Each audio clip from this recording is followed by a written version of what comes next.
நமது சக்திக்கு அப்பாற்பட்ட விஷயங்கள் நமது வாழ்க்கையில் நடக்கவில்லை என்றால் அது நமக்கு சாத்தியமே இல்லை என்று நினைத்து விடுவோம். அது ஒரு வீடு கட்டுவதாக இருக்கலாம், அல்லது தங்கம் வாங்குவதாக இருக்கலாம், பிள்ளைகளுக்காக சொத்து சேர்ப்பதாக இருக்கலாம், ஏன் பிறருக்கு கடன் கொடுத்துவிட்டு அந்த கடன் பணம் திரும்ப வராமல் இருக்கும் பட்சத்தில் இந்த பணம் நமக்கு வருவது சாத்தியமே இல்லை என்றும் நினைக்கலாம். அப்படி சாத்தியம் ஆகாத விஷயம் மனிதர்களுக்குத்தான். தெய்வ சக்தி சேர்ந்து விட்டால் எப்பேற்பட்ட விஷயங்களும் சாத்தியமாகும்.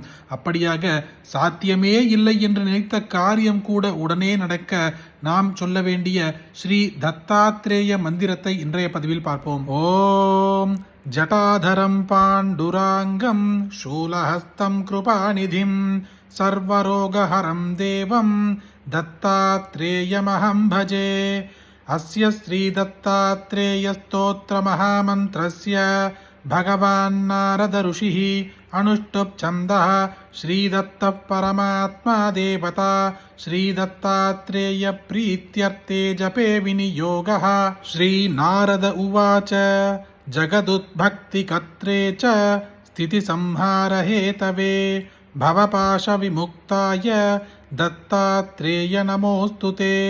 जराजन्मविनाशाय देहशुद्धिकराय च दिगंबरदयामूर्ते दत्तात्रेय नमोऽस्तु ते. कर्पूरकान्तिदेहाय ब्रह्ममूर्तिधराय च वेदशास्त्रपरिज्ञाय दत्तात्रेय नमोऽस्तु ते. ह्रस्वदीर्घकृशस्थूल नामगोत्रविवर्जित पञ्चभूतैकदीप्ताय दत्तात्रेय नमोऽस्तु ते. यज्ञभोक्ते च यज्ञाय यज्ञरूपधराय च यज्ञप्रियाय सिद्धाय दत्तात्रेय नमोऽस्तु ते. आदौ ब्रह्मा हरिर्मध्ये ह्यन्ते देवः सदाशिवः मूर्तित्रयस्वरूपाय दत्तात्रेय नमोऽस्तु ते. भोगालयाय भोगाय योगयोग्याय धारिणे जितेन्द्रियजितज्ञाय दत्तात्रेय नमोऽस्तु ते. दिगंबराय दिव्याय दिव्यरूपधराय च सतोदितः परब्रह्म दत्तात्रेय नमोऽस्तु ते. जम्बूद्वीपे महाक्षेत्रे मादापुरनिवासिने जयमानसदां देव दत्तात्रेय नमोऽस्तु ते. भिक्षाटनं गृहे ग्रामे पात्रं हेममयं करे नानास्वादमयी भिक्षा दत्तात्रेय नमोऽस्तु ते. ब्रह्मज्ञानमयी मुद्रा वस्त्रे चाकाशभूतले प्रज्ञानकरभूताय दत्तात्रेय नमोऽस्तु ते. अवधूतसदानन्द परब्रह्मस्वरूपिणे विदेहदेहरूपाय दत्तात्रेय नमोऽस्तु ते. सत्यरूपसदाचार सत्यधर्मपरायण सत्याश्रयपरोक्षाय दत्तात्रेय नमोऽस्तु ते.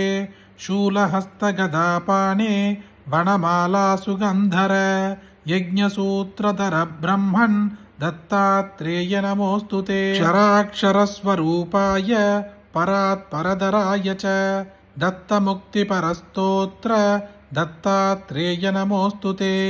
दत्तविद्याद्यलक्ष्मी च दत्तस्वात्मस्वरूपिणे गुणनिर्गुणरूपाय दत्तात्रेय नमोऽस्तु ते. शत्रुनाशकरं स्तोत्रं ज्ञानविज्ञानदायकं सर्वपापं शमं याति दत्तात्रेय नमोऽस्तु ते.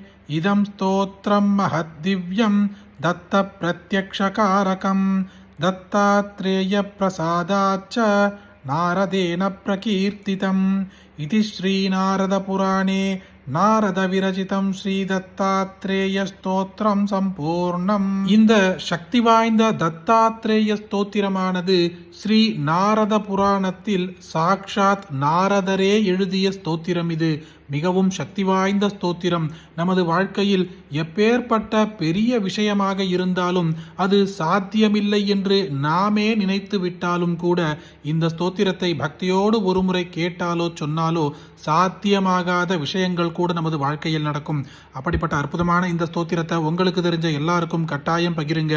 இந்த வீடியோவை லைக் பண்ணுங்க. நாளைக்கு மற்றொரு பதிவில் சந்திப்போம். ஹரி ஓம் மகாபெரியவா போற்றி.